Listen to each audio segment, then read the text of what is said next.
I'm Victor Jr. Welcome to the PO3 Podcast. My name is Marx. And Victor Jr., he already said his name. So, welcome to the new and improved PO3 Studios. How do you like it? It's pretty fucking badass, man. I like it. No, You're for gonna real. lie. True life. It's badass. I like it. So, for the people just listening right now, if there are any people listening, Oh yeah, we're only able to record audio until we're trying to set up the video. But I'm trying to basically set up our little area that we have and to make it look like a decent recording studio. And I think it's getting there. I mean, it's getting there. It looks good. I'm just going for like ambiance, like a vibe. Like it matches my mood. No, it's good. I like it. I'm It's on a budget. calming. I'm on a budget, but No, it's It is- calming. It's good. it is what it is. Hey man, you could get things on a budget. No, yeah, I prefer it that way. I like the challenge. So Good. You know what though? You know what I wanted to talk about this week? Really, really, really big time. I wanted to see where you're at. right Where here in you're front at of you. this week. I think you know where I'm at. Yeah, but let's talk about where you're at. Currently, I'm zooming. You're zooming. Huh? That's the only way I can explain it. Okay, well, since our recording last week, how are you feeling? How did your week go? How did the weekend flow for you? How was it? How were you mentally? Overall, I've just been all over the place, up and down. Something you would expect of someone who is diagnosed bipolar. I've just been all up and down and across the map as far as emotions go. So, like what we talked about in the last episode of me logging my moods and everything, Yeah. I stayed true to that. And that day I started logging all my stuff. And I have let me see, I think I have 3 or 4 days logged so far, but I don't want to reveal the whole thing until I get a little bit more data. Yeah, of course, but let's celebrate that because you know what? Every little step, like I said before, it's a celebration. Hey, and you don't like to write. And look at that. You know, you've actually accomplished something. Wow, look at that all.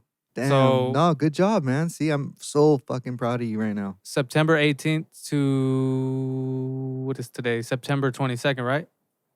Today is So the 4 days. 23rd. Today's 23rd? Yes, sir. Oh, it is. So I got Yeah. 5 days. 23rd, 29, 5 8, days. 17. I only remember that because 4 I had to a show 5 days. yesterday.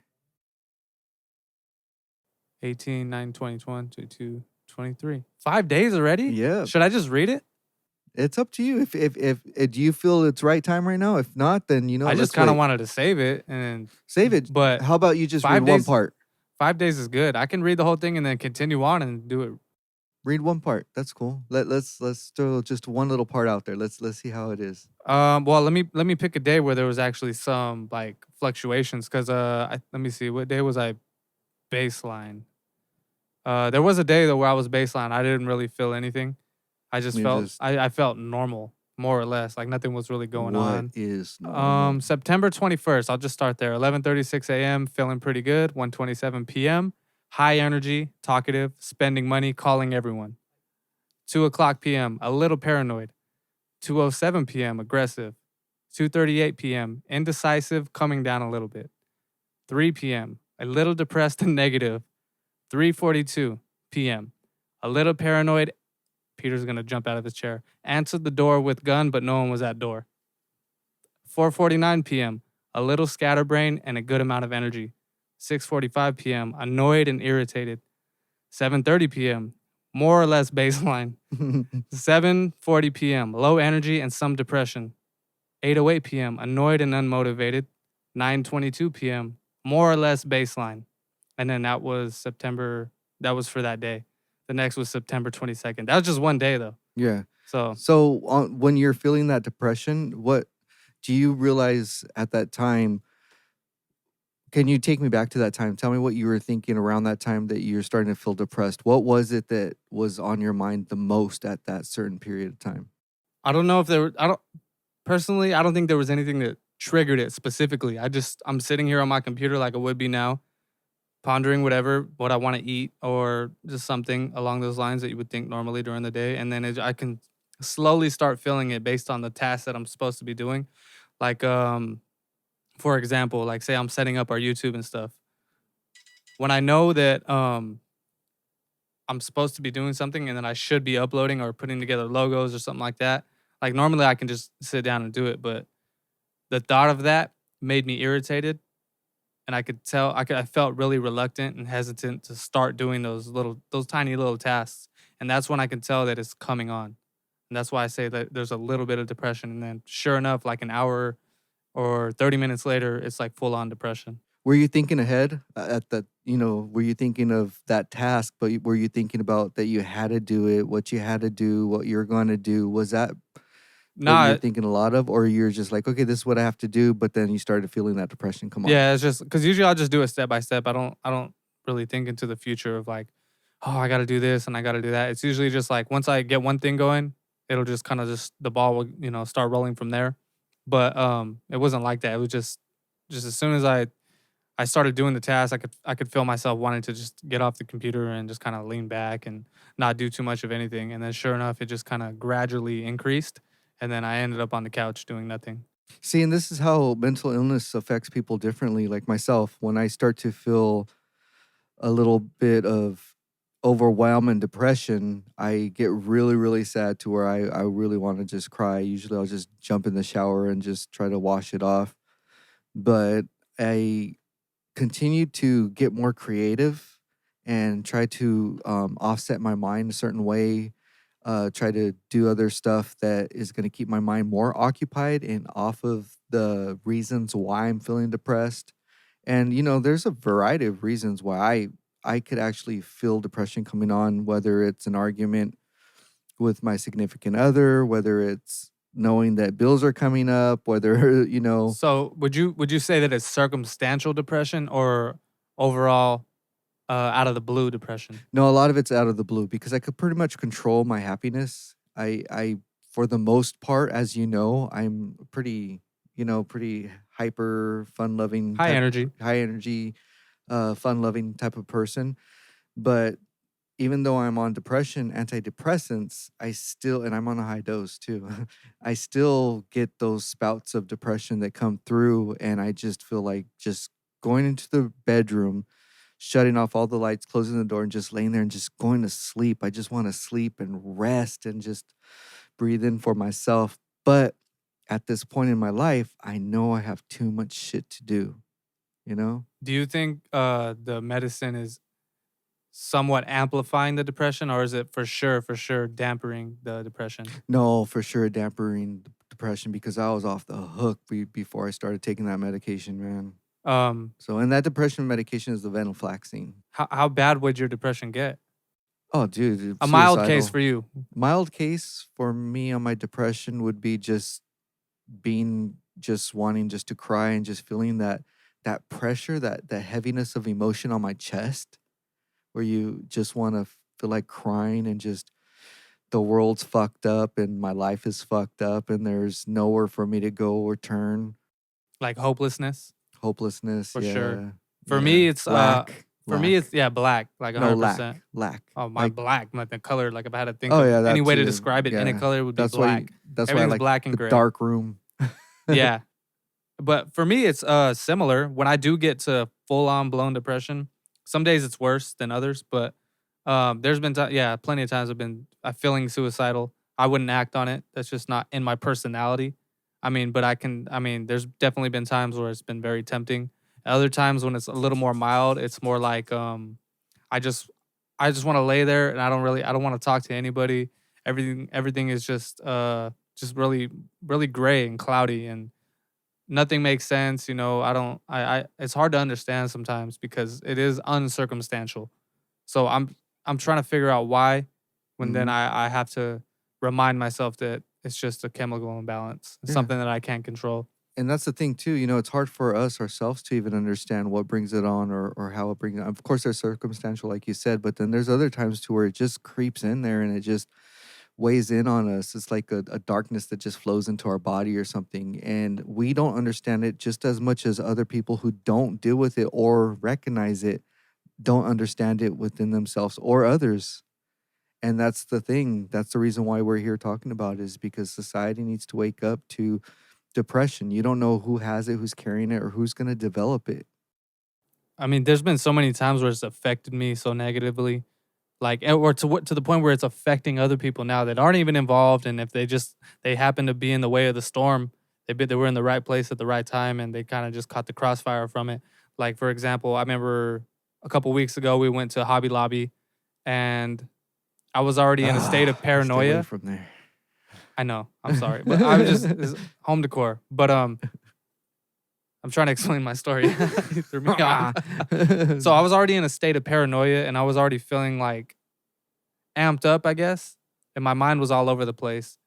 And we walked in, and some lady was at the door taking a survey, I guess. And as soon as we walked in, she asked, "Zip code?"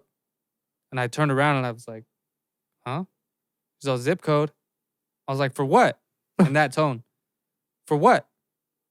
She's like, "It's for a survey." I was like, "Why are you asking my information for?"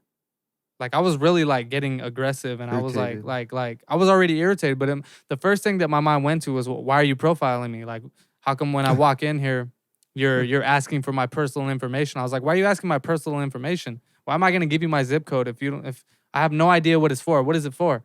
So, oh, it's for the census. And I go, can I just do it on the way out? She's like, no. And then my girl looked at me and she was like, dude, please do not start a fucking scene right now. We're in a no. And she's like, you know what? She just gave it to her. She gave her the zip code and shit. And I was like, man, fuck this bitch, dude. And we walked and cause long story short, she ended up being rude, but still the way I came off right away was very aggressive. And I remember walking through the store and kind of like trying to calm myself down. I was already like shaky and shit just because I was already irritated. And I remember thinking to myself, like, should I go and apologize to this woman for being that way that I was? Even though she was rude, I don't think it was I think I was out of line for acting that way and presenting myself that way. It was just out of my character, but it wasn't me though. I was paranoid because of the shit that I have going on in my head called bipolar. Like it just Yeah. gets me very paranoid, and it was just the wrong place at the wrong time, you know? And I felt guilty about it though. And that will trigger depression sometimes, that guilt. Yeah. It's like I don't like the way I am. I don't like why do I gotta be this way? You know, because you I wish I could just walk in, she asked me that question and I best case scenario, oh yeah, sure, here's my zip code. And then move on. Yeah. Simple as that. Rude or not.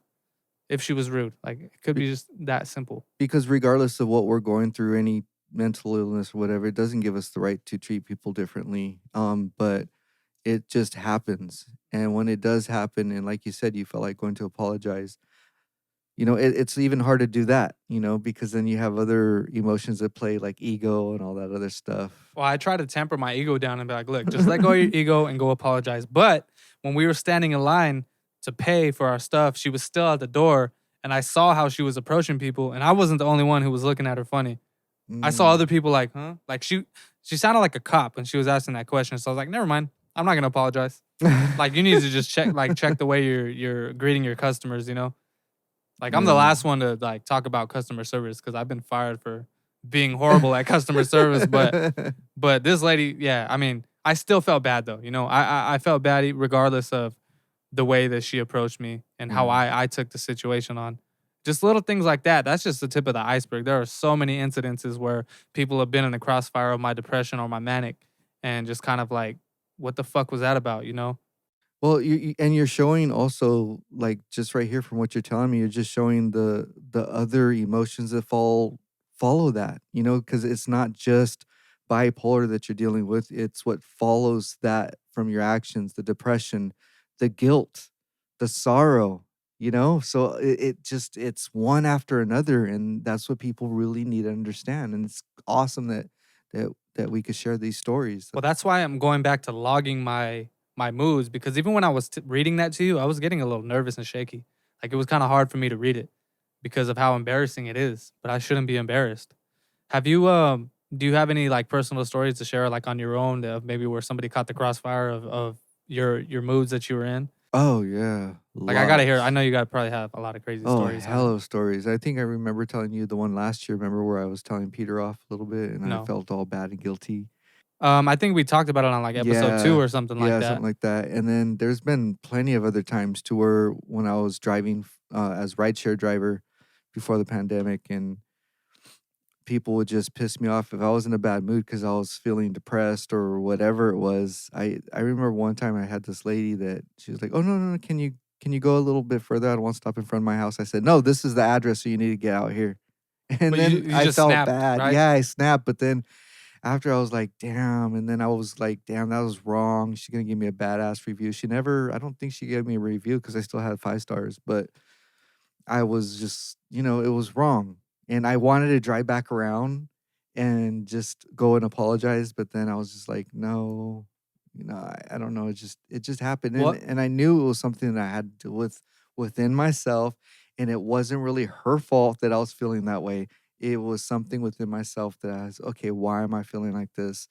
Again, let me bring this up within myself and work on it, whatever it is at that time. Because I'm sure there's many other stories that Shitloads. yeah, but all that is like it just kind of conjures in a pot of like emotions. Like it just goes on your mental checklist of like, here's why I'm a piece of shit too. Yeah. You kind of just add on to it. It's funny, it's not funny, but what happens a lot too is we take it out on the closest people to us. People we love. I've been working on Yes. that so freaking hard lately. It's not even funny, to the point where I'm forcing myself to where I'm in those moods.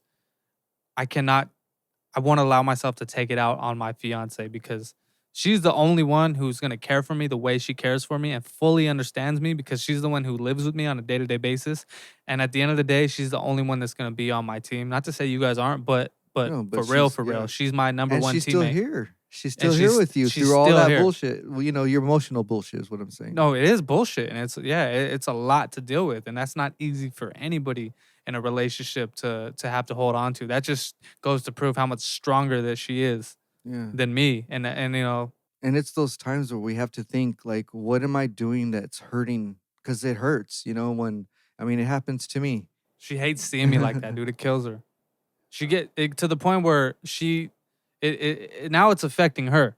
Yeah. Now she's depressed because of me, my Yeah. depression. Yep. She doesn't want to see me like that. She wants to see me happy, Yeah. And I told her, I try to explain it to her, like, there's nothing that you can do that's gonna pull me out of this, except for the little things that you do. All you can do is just love me the way you love me, and that's the extent of it. Don't feel like this burden is on your shoulders and you have to fix me. That's because that's Yeah.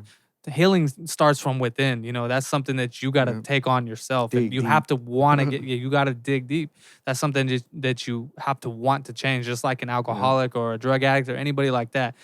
Just them telling you that you need to get better is not going to be enough. It's got to come from within inside of you, and it's got to be genuine, and it's got to really have like a lot of meaning to it. You got to really want to change. Yeah. And I felt like today, perfect example. Today I felt that side of her from where she could feel, and somebody that's dealing with mental illness, I felt that other side, because shit was taken out on me today, or said to me that, fucking hurt. Like it hurt like hell. And good thing I'm at a better point in my life now to where I know that whatever it is you're working on or somebody's working on, that's something that they have to deal with. And I do my best not to allow it to affect me. But then there's a certain point to where you can't tolerate too much either, and you have to put up your boundaries and say, hey, you know what? I'm not going to allow you to ruin my day. I got to focus on what I'm doing and continue to do what I'm doing. Like put up a post today that just because somebody quits you doesn't mean you have to quit on yourself. And that's one thing that we need to learn and grow with is I'm not going to stop what I'm doing or where I'm going in my life, whether it's not living up to your expectations or whether it is or isn't. That's just the way it is. I'm on my path. You're on your path. And you either grow strong together or you grow strong alone. And that's just how it is. But I'm not going to allow myself to stop. I'm not going to allow myself to quit. I'm going to keep going. I've been a quitter before too many times. Has there been other things that you've quit on? Pretty much everything except for music, really, and work. I mean, yeah, pretty much. I mean, there's been a lot of things where I have succeeded at, but the majority of things that I take on, I usually end up quitting because of depression or whatever. Yeah. And that's what happens. And there's a point to where you come to where you really stop quitting. You have to keep going regardless. And that in itself is a whole lot of work to make yourself keep going. And then, yeah, like, I mean, going back to what you're saying, it's really all based on you and how much you allow yourself to take some from somebody. I've always told my fiance that if you ever left me, it was probably because I wasn't treating you right and it was my fault, you know, because there's only so much you're gonna allow yourself to take. And I told her before, I don't want to break you, you know. That's Yeah. why I'm trying my hardest to do what I can to be good to her. I mean, we're always gonna have those ups and downs. Yeah. That's a normal relationship. Yep. Any relationship, no matter how healthy it is, you're gonna have your battles, Oh and yeah. that's just the way it goes. But throwing mental illness in there in a regular Oh relationship, yeah. it's not a regular relationship anymore. It's in a whole nother tax bracket. Yeah. It's in another Right. category. It's just something else. And you really have to be a specific type of person to put up with somebody who is, because that's what you're doing, really. I Yeah. mean, I'm not sugarcoating. You're putting up with a Oh lot, yeah. A lot of bullshit. but you Well, gotta you gotta understand that, you know, if you do love them, you'll understand when they are depressed. But I don't think that you should allow somebody to belittle you or take it out on you, to a certain extent. You know, I mean, but on for the other hand, um, like you can't give up on yourself. You can't give up on them either. And that's one thing that I'm really proud of myself how I do is that I don't give up on people either. You know, I believe in humanity. I believe that you can work through your issues and your problems just like I've done. And I continue to do every day. It's going to happen for the rest of my life to my last breath, like we've discussed before. And it's the key is being here for you, being here for me, being here for my significant other, and still allowing myself to grow and expand. On the other hand, not allowing myself to quit or others to have me quit. I just don't know if I would be strong because you're in a position where you guys are both dealing with a mental illness. I would call it that. But for me, it's one sided. I can't really say for myself if it was the other way around, if I would stick around. I don't know if that makes me a piece of shit or not. I just don't know if I have that that type of that foundation. I don't know if I could put up with it, dude.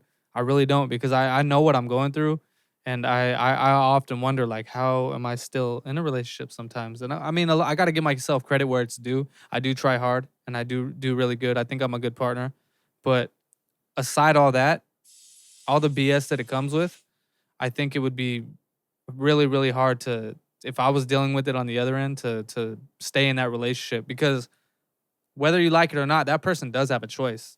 Oh They yeah. can leave if they want. They're not stuck. I've always drilled that in her head. I've always tried to make her understand and see that look, you're not stuck.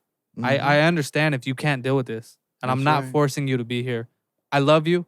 I'm gonna keep loving you and I'm gonna do my best to be the best that I can be for you.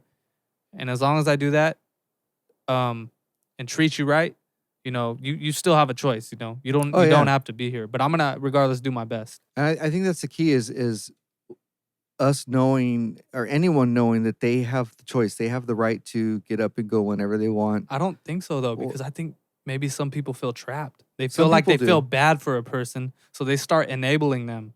Yeah. And they just get in this weird situation to where now they can't leave because they're gonna feel bad because they know this person's not gonna have anything without you. It could So go they both feel like ways though on that. you think so? Yeah, because somebody could feel like really bad that they don't for that person, they don't want to leave them, or they might just stick in there for them just because they love them that much, and the other person could be the one just trying to either push them away or be worse because they know that they could take it. So At there's that point, it's it's just a just game, though. It's an it. unnecessary That's word game. right. Like I told That's her that right. too. I'm not playing any games. That's I'm right. not gonna mess with your emotions. I'm not gonna toy with you. I'm not gonna try and play hard to get with you. I never did that from day one, and I'm still not gonna do that now with any situation. Yeah, sometimes if we're angry, I'll wait for her to come talk to me. But 9 times out of 10, I'm initiating the apology. You know, for the argument in the first place. Man up. No, yeah, I mean I Yeah. have to. That's just the way I Yeah. work. You know. And that's good. Anytime I've That ever had an altercation with anybody, I've always met them person to person, face to face, and settled it. You know, I've never been the type to be passive aggressive, yeah. and I think that has a lot to say within and it goes with the relationship. You know, but I've always tried to make that clear because I feel like some people they do get stuck and they feel guilty for leaving somebody who does have a mental illness, but you can't help someone who doesn't want to help themselves. You got to recognize that. And if you Oh feel yeah. like you're trapped, you got to really step back, look at the situation, lay the cards on the table and read them for what they really are. You Yeah. can't be in denial of that. Oh yeah. And that's it's a hard place to get to mentally to be 100% true and real with yourself and the Yeah, situation. that was the key word right there. Words real with yourself, because you have to know where you're headed, why you're headed there, and what you're headed there for. And if they're not willing to jump on the train with you or support you, I mean, of course, people might just be dealing with their own shit, of course. But that's the time that you have to open up communication and speak about it.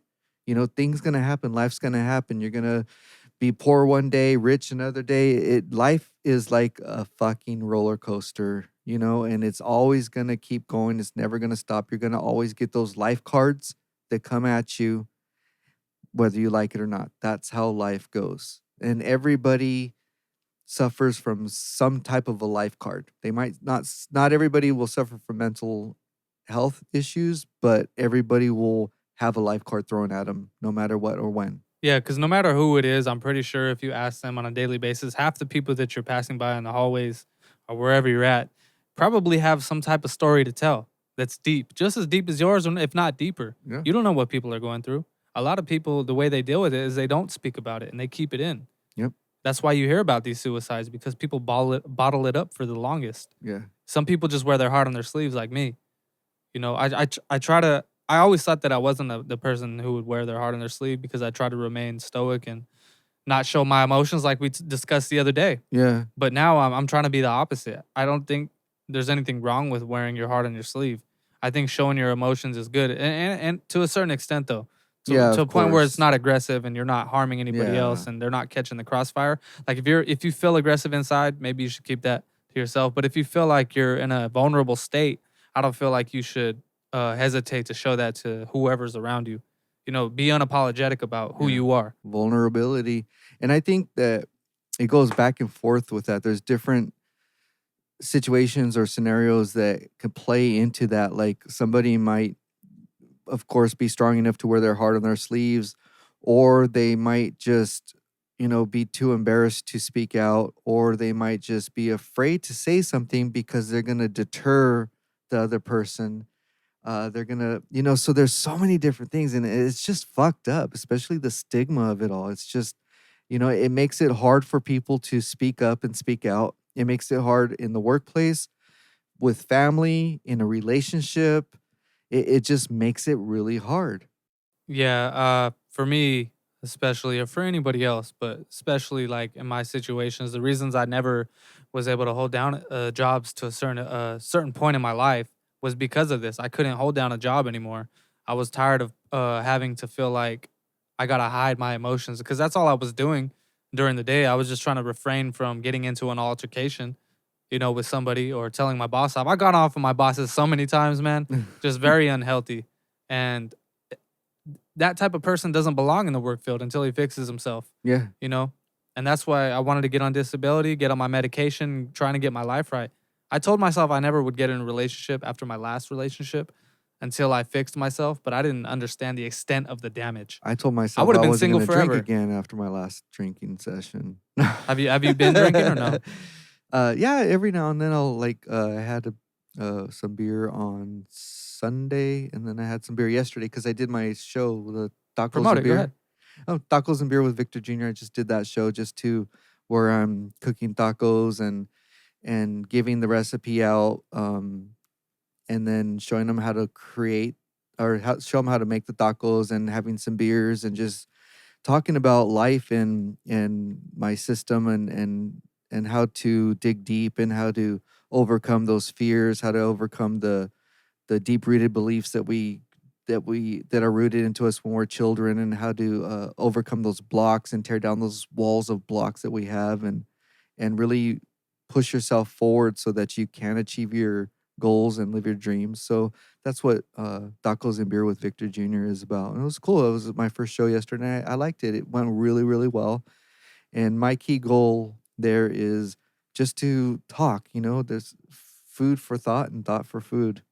How does because you're a recovered addict, right? So Yes. how does how does how do things like alcohol affect you when you do consume it? Because Um, that'll affect somebody in an entirely different way if they don't have a hold on what they're doing. Because some recovered alcoholics, they can't even be in a room with people who are drinking because it'll trigger them. oh yeah, yeah. Like, I mean, I'm sure plenty of people out there who are recovering or in recovery or recovered probably are saying, "Oh shit, he's drinking. That's not really recovery." But I have never. It's been 6.5 years now since I've touched methamphetamine, and it's not something I'm gonna go back to. I've been drunk, and I've been around it, and I don't know how or why, but I avoid it, and Well, you I've know been in why. situations. Well, yeah, I know why, but I've been in situations to where when I do drink and I am out somewhere, and of course, I'm with people all the time because I'll have a designated driver, anyways, and I won't drink too much. Once I start feeling my buzz, I'll just be like, okay, I got to stop now, because I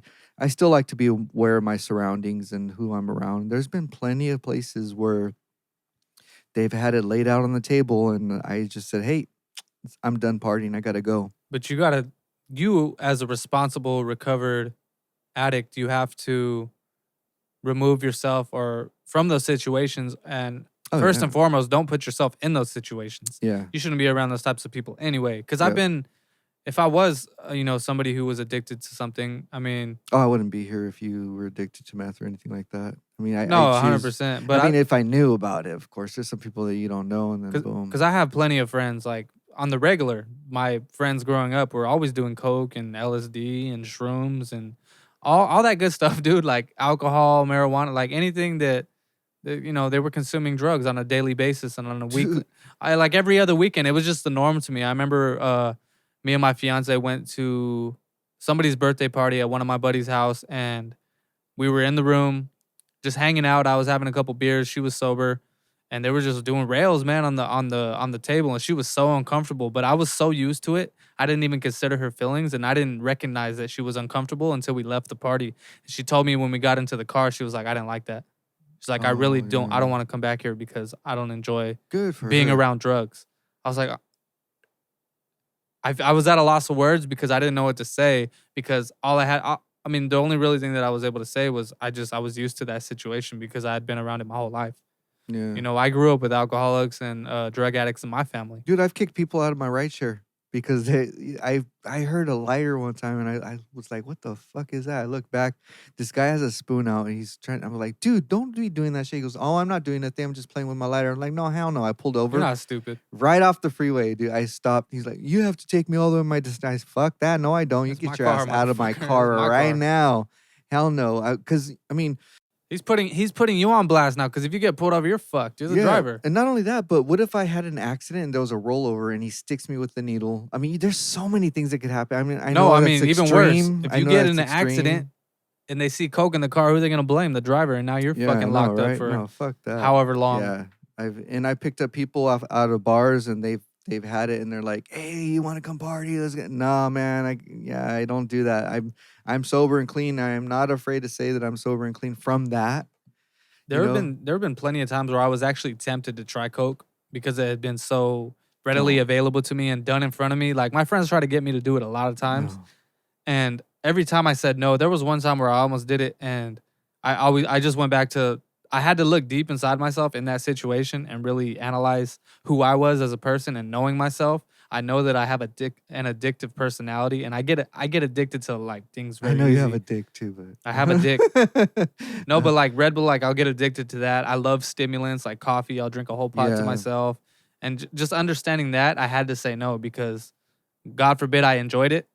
I'd probably still be on it because I didn't have the discipline to put it down.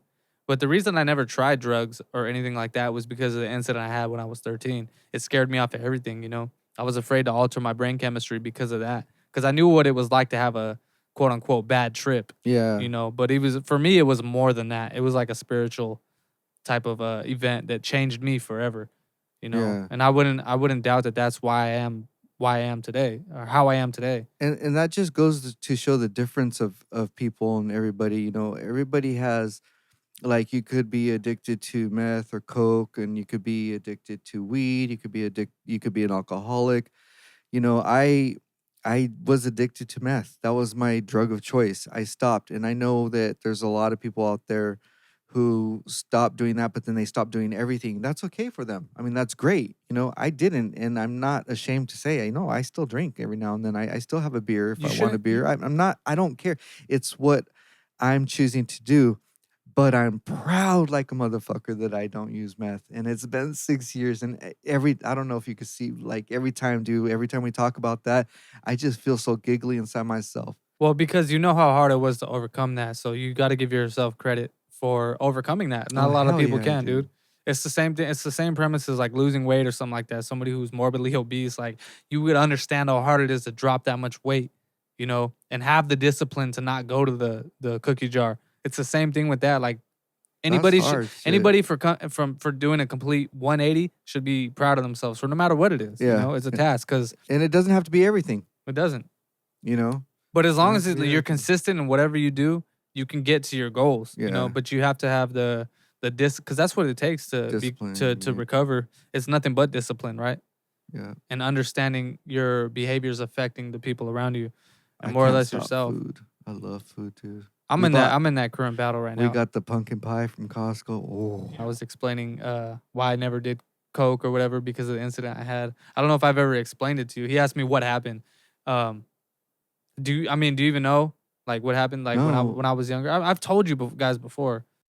You know, I think we spoke about it. I don't know. I've always wanted to save this for a video episode, but I mean, I could always say it again. You all right? Yeah. But I mean, it was just an incident that I had when I was 13, and I had smoked. I was hanging out with one of my older cousins, and him leading the lifestyle that he led. He was an avid marijuana user, and me being monkey see, monkey do, being the younger kid, looking up to him as an older brother. I wanted to try everything he tried, and I ended up trying marijuana for the first time with him. And the first like few times, it really didn't do anything.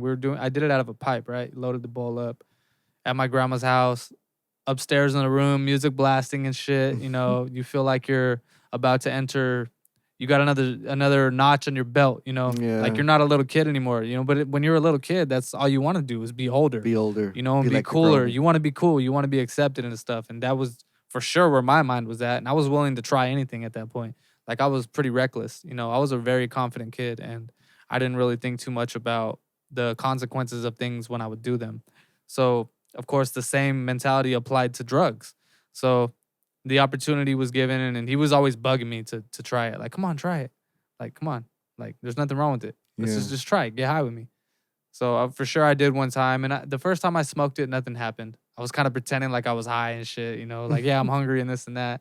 The second time I hit it from the pipe some weeks later or something like that, I felt just like a body high. I remember just laying there on the ground with my eyes closed. I'm 13 years old, just laying on the ground, and my eyes are closed. I'm spread out like, like if you would make a snow angel or something like that. Yeah. And I just remember my body just like it felt like it was waves, It felt like my body was just like waves, like I was the ocean. But that was it. Like I didn't have any mental effects from that.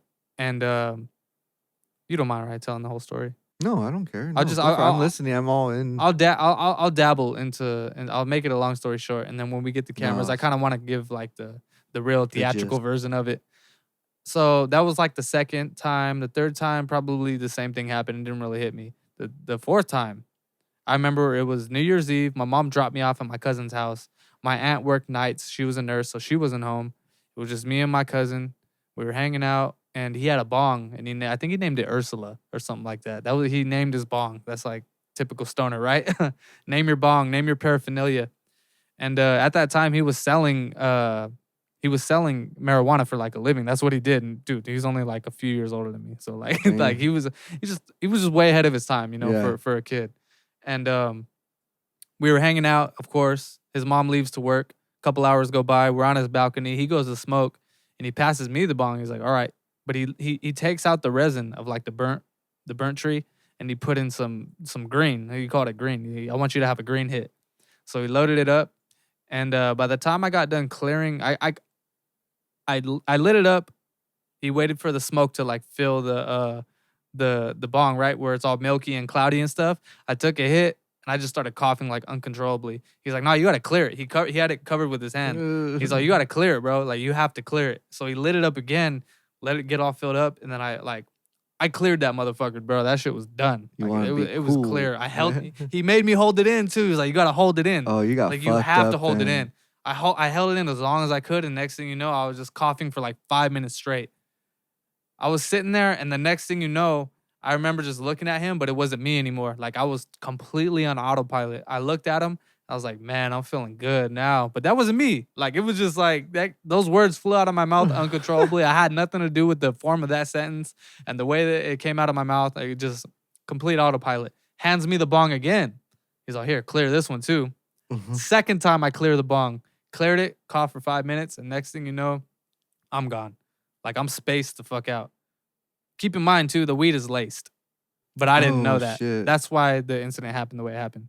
So Oh, him okay. being a user of it, he was already used to it, and he probably wouldn't even notice the difference because he was able to handle that. Me, it was really my first time getting high initially. And then it was laced. So yeah, and it was lace. So basically wrecked my world. So we're standing there, and I don't know how much time went by. I'm completely gone. I'm not even there anymore. I'm in another universe. He opens the door to go inside. It must have been like 2 minutes or something that went by, but it felt like a lifetime. He hands me the bong because he goes to open the sliding glass door, and all I could think of was to swing at him. So I started swinging on him like I was gonna beat him because I just got completely like if I was blacked out or something and I came to and something like startled me, like I was just completely paranoid. Swung at him. He was like, "What the fuck?" Like the look on his face was just like, "What just happened?" You know? Ran inside. I fucking sprinted inside, dude. I had a jacket on. I took the jacket off. I did a circle because I was like looking around me. And I swore up and down, bro. I was like 100% thinking in my head to myself, this is a dream. Like, this isn't real. This is a dream. No, this ain't real. 100% this ain't real. And then the second that I realized it was real is when the bad trip began, dude. I was like, oh, fuck, this is real. Like, what is this? You know, I had never been in that state of mind before. Yeah. Never. So it was brand new to me. Long story short, it was the worst night of my fucking life, dude. Like I've never tripped out like that or had an incident that would even be remotely close to that. Like I was blacking out, I was whiting out, I was hallucinating, I was tunnel vision. My voice was like a million miles away and shit. Yeah. Time was at a fucking standstill. Like time didn't exist anymore. I remember he handed me a piece of paper and a pen. He was like, "Here, calm down. I need you to calm down because you were freaking out. Like I was losing my Yeah. shit." He was like, "Here, just draw a little bit," because I used to like to draw back in the day. Handed me the pen, and everything went white. Everything was white. And all I remember was coming to, looking at the paper, gaining my consciousness again, and my fucking hand was doing squiggles on the paper by itself, and I was drooling from my mouth. Yeah, so I came back and I was like, oh shit. Like I woke up and I was like, what the fuck? What was that? I threw the pen and paper. I tried to lay down and shit. And I remember that night thinking to myself too, I was like, why don't you just go to the kitchen and get a knife, kill yourself? Damn. Yeah, just like laying on the cat. Like I was gonna commit suicide, but I was like, dude, no, like you can't do this. Like, no, it was just lay here, you know? Like just let it pass, you know? But longest night of my life, you know, but that and even the next day too. So I eventually fall asleep. And then the next day my mom comes to pick me up from the New Year's party that they were at. And this is like it has to be like 8 in the morning or something. And so 12 hours or some shit went by, you know, 13 hours. I wake up, I was like, oh fuck. Like I'm all panicked and stuff because my mom's gonna pick me up. I got a liquor in the eye. I don't know how I'm gonna look her in the eye in the state of mind that I'm in. I walked to the bathroom to try and calm myself down, brush my teeth. I look in the mirror. I was like, don't freak out. Do not freak out. And then the high came back. I was Oh, high shit. again, all over again, dude. I was still So you fucking got high. paranoid. No, I was still high. Damn. Like, so the sleep kind of like, because I was asleep, I wasn't able to feel it, but it was still in my bloodstream. And because I was so young, you know, I mean, I was a small kid, you know, I'm only 5'7" now. Imagine when I was 13, I was probably weighed nothing. So like, I was still fucked up. I walked to the hallway, sat on the couch. And by the time that it was time to go, I don't remember walking from the couch to the door. I don't remember getting from the door to the car. Like all the in between scenes were cut out. Like I don't remember how we got home and stuff. So I Oh, was wow. blacking out in between. And then when we got home, my mom was looking at me like there's definitely something wrong with him. What is wrong? Because I couldn't eat. I was just sitting there like this with my hand on my forehead. She had made soup and I couldn't eat. She was like, "What's wrong? You need to tell me now. I know something's wrong." And I started crying, dude. I was bawling. I was like, because I had to admit it to her because I didn't Yeah. want to sell my cousin out, you know? But I Yeah. was so fucked up in my head, I had to just say it. It had to come out. So yeah, that's why I don't do drugs. Luckily though, Wow. I didn't enjoy it because if had that situation went any different, I might have been a drug addict for sure. Because with my addictive personality, Yeah. I was willing to try anything. Damn, that sucks. Well, at least you came over that, and at least it stopped you from doing more drugs later.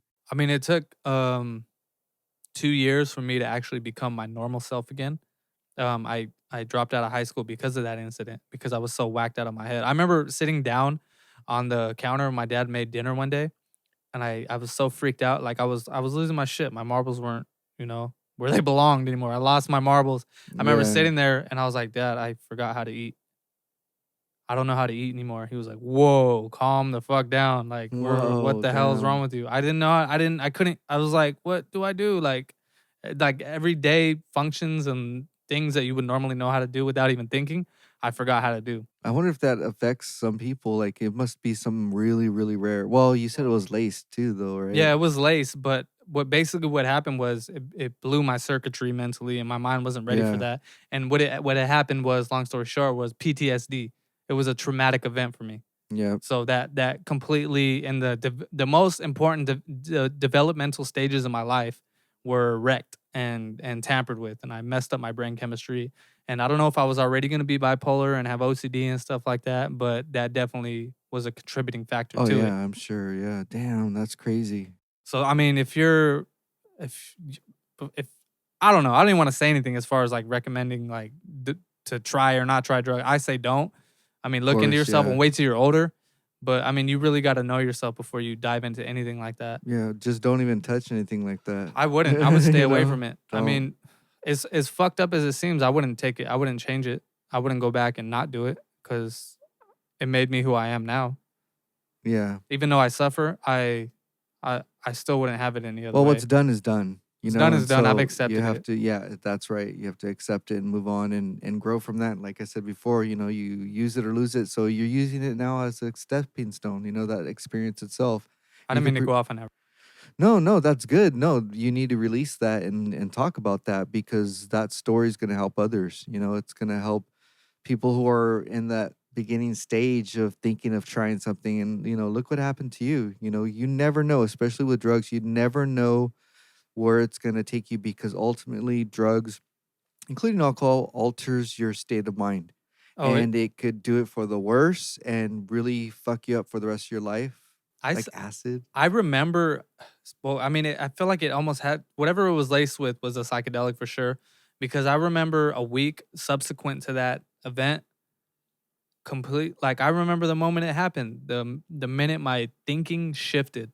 Like it was the scene where Dorothy lands and it's black and white. Her house goes up in the air in the tornado. It lands and she steps out of the house and it goes from black and white to color. Yeah. That's the only way I can describe it. Like that was exactly how it went for me.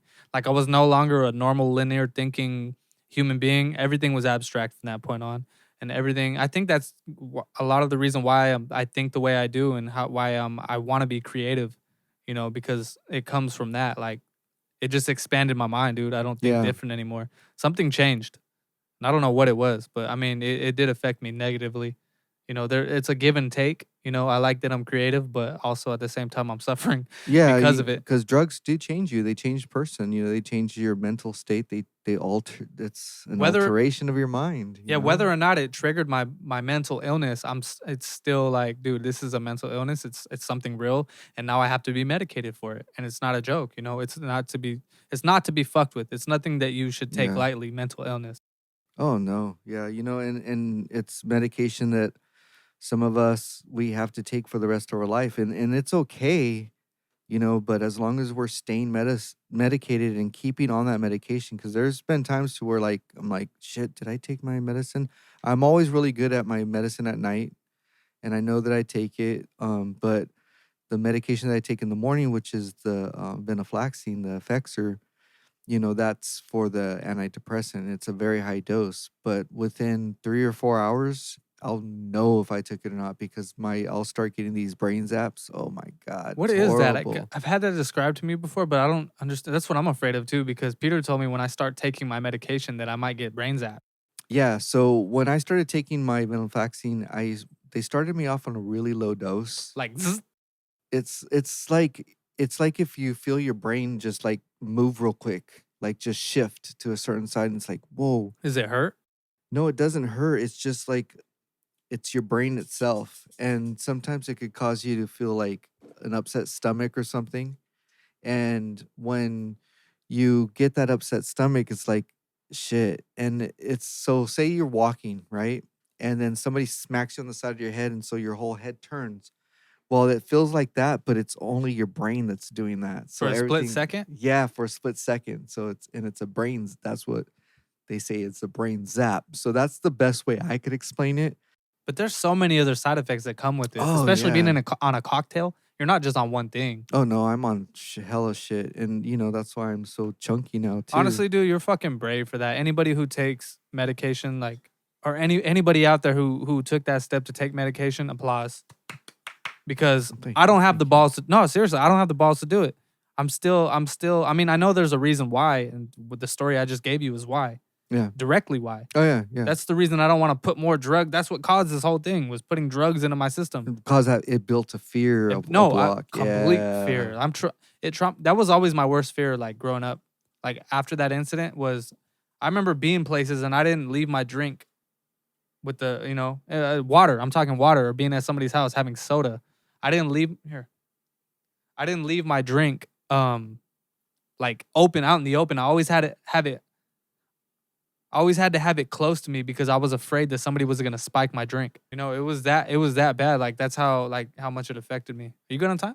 I got a few more minutes because I have masterminds that I'm doing today. What time? 6:00. Oh, really? Well, Yeah. we can wrap this up. I mean, it was a quick episode. We're already almost an hour in. So, No, I'm fine for a little bit. are you sure? Yeah. How much time? Yeah. No, I'm fine. Let's. Go ahead. I mean, go ahead and finish it up.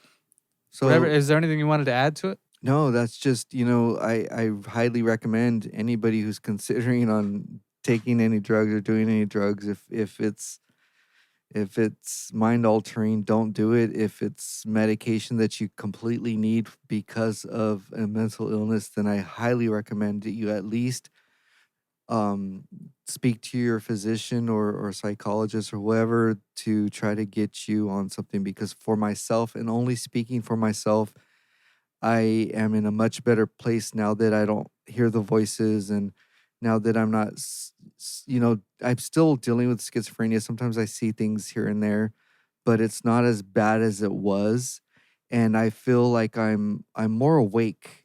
I'm not in like a cloudy dreamed world where, It's clear. yeah, it's more clear now. I have more It's like clarity. when you put your glasses on, like you can Yeah. see better. It's more clarity. I know and I can focus better, and I know the direction in my life, where I'm going and what I'm doing and how I'm doing it. And that's the key is getting your being mentally stable, and It's 100% a fog though. It's yeah, see, definitely a that's fog. Like your days are just foggy if you're off your medication. yeah. For me, because I'm off it, and there's been so many days out of the week where it's just foggy. That's all I can explain it as. Foggy, and I'm you just get not moody, myself. get ups and downs, and I highly recommend you speak to your doctor, or speak to somebody, speak out, and see what you could develop for yourself, and see what regimen that your doctor or psychologist could get you on to help you out, so that you can be more awake, you can think more clearly, and especially if you're feeling suicidal, reach out to somebody, talk to somebody, and say, hey, I have an issue. Don't be afraid, because in the long run, if you do anything to yourself, you're going to hurt somebody. You're going to hurt your loved ones, and you're going to cause some type of a depression or some other feeling within their life. So reach out to somebody. Yeah, it's very important. Don't keep it to yourself. I mean, I think we're in an era now where it's it's more advocated to speak out on your issues, rather than keep them to yourselves. It's a new era, man. It's not like it was before. People are coming together on this type of thing. Mental health awareness is something that's kind of like sweeping, the world now. Yep. A lot of people are speaking up about it, Yeah. and I'm glad that we're a part of that. That's right. That's right. So, I mean, man, that was a lot. I feel like I talked the majority of the podcast. No, but that was You're an a great awesome listener, though. story. That was an awesome story, man. I really like it, and I appreciate your vulnerability and your transparency. That's what this show is about. you know? 100%. I'm trying to be as vulnerable and transparent as I can, and I try to tell it like it is, as much as I possibly can. I don't want to sugarcoat anything. That's right. And I'm always here for you, man. I love you. You're my brother. I love you too, man, and I'm here for you as well. So if there's anything that you ever want to talk about, you know my number. So, Always. but I guess that wraps up episode Yeah. number 9. Next time you hear from us, it's gonna be double digits. So we're Yeah. hitting a milestone. Yeah, boy. The next milestone after that will be video. Yes, definitely. I can't wait to do this. And wherever you are in this world, just remember mental illness, even though there is a stigma out there, that doesn't hurt for you to reach out. There's somewhere, somehow, that you could get information online. There's nothing's hidden anymore. I'm your brother with an open heart, Victor Jr. My name is Marcus Marx, and we are the PO3 Podcast, and we'll see you next time. Bye.